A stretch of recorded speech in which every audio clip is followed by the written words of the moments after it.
Du marché de l'immobilier, des concours fleurissent sur Internet. Ils permettent de gagner une maison pour quelques dizaines d'euros. Est-ce légal? Réponse dans ce journal.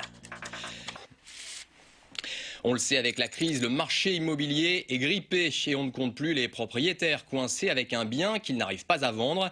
Un site internet vient à leur secours. Il propose de faire gagner leur maison par jeu concours. Pour les acheteurs aussi, c'est une aubaine.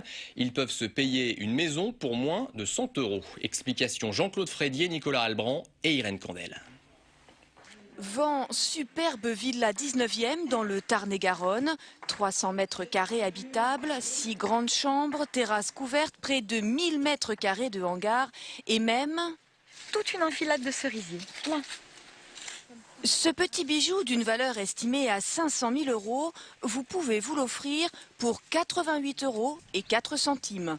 Les propriétaires, en effet, ont choisi non pas de mettre leurs biens en vente d'une façon traditionnelle, mais de la proposer comme lot d'un jeu concours sur Internet. Trouver un acquéreur en ce moment avec la crise et étant donné la situation de notre bien, c'était trop délicat.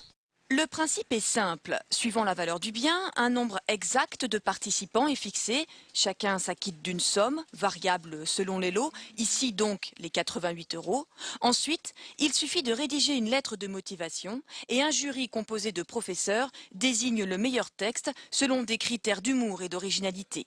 Si l'organisation de jeux concours sur Internet est tout à fait légale, la nature des lots, en revanche, pose un petit problème. La profession d'agent immobilier est encadrée par la loi. Est-ce que le bien a les spécificités que l'annonce prévoit? Est-ce que l'agent immobilier ou est-ce que le site d'IDOS a vérifié la réalité du bien? Est-ce qu'il a contrôlé le bien?